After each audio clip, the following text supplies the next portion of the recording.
Mark chapter 7. Then came together unto him the Pharisees, and certain of the scribes which came from Jerusalem. And when they saw some of his disciples eat bread with defiled, that is to say, with unwashen hands, they found fault. For the Pharisees and all the Jews, except they wash their hands off, eat not, holding the tradition of the elders. And when they come from the market, except they wash, they eat not. And many other things there be, which they have received to hold, as the washing of cups and pots, brazen vessels, and of tables. Then the Pharisees and scribes asked him, Why walk not the disciples according to the tradition of the elders, but eat bread with unwashen hands? And he answered and said unto them, Well hath Isaiah prophesied of you hypocrites, as it is written, This people honoreth me with their lips, but their heart is far from me. Howbeit in vain do they worship me, teaching for doctrines the commandments of men, for laying aside the commandment of God. Ye hold the tradition of men, as the washing of pots and cups, and many other such like things ye do. And he said unto them, Full well ye reject the commandment of God, that ye may keep your own tradition. For Moses said, Honor thy father and thy mother, and whoso curseth father or mother, let him die the death. But ye say, If a man shall say to his father or mother, It is Corban, that is to say, a gift, by whatsoever thou mightest be profited by me, he shall be free. And ye suffer him no more to do aught for his father or his mother, making the word of God of none effect, through your tradition which ye have delivered, and many such like things ye do. And when he had called all the people unto him, he said unto them, Hearken unto me every one of you, and understand.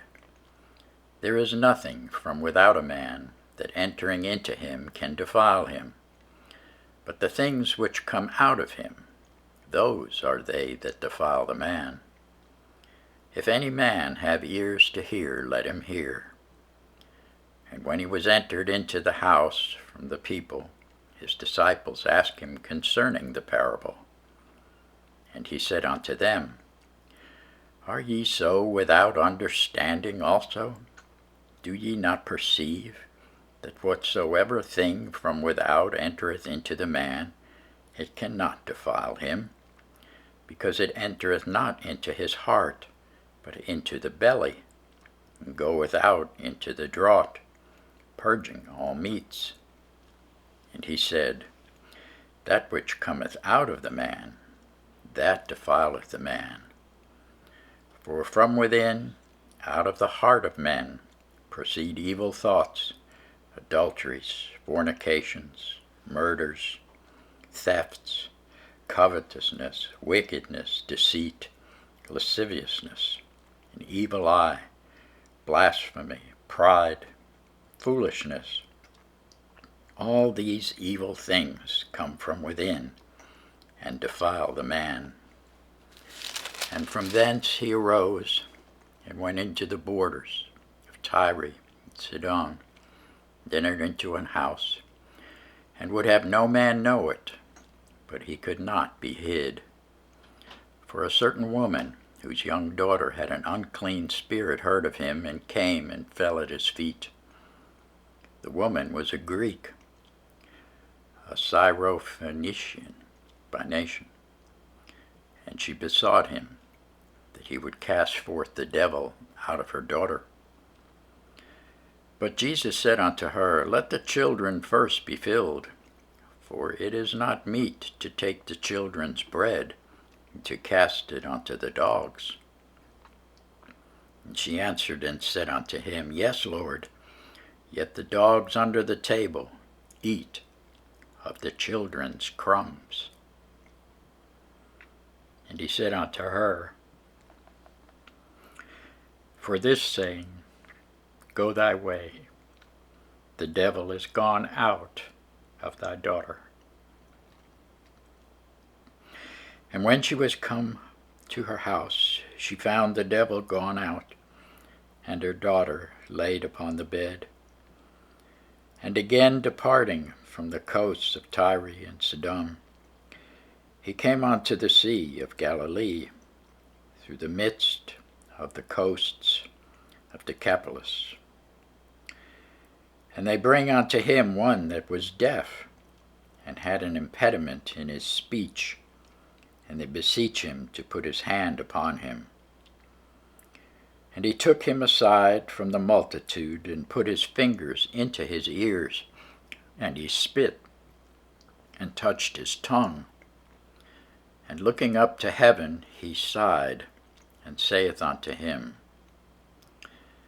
Ephphatha, that is, be opened.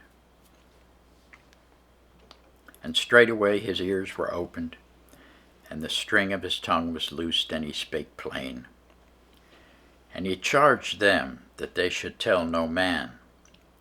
But the more he charged them, so much the more a great deal they published it, and were beyond measure astonished, saying, He hath done all things well. He maketh both the deaf to hear, and the dumb to speak. Thanks be to God for his word.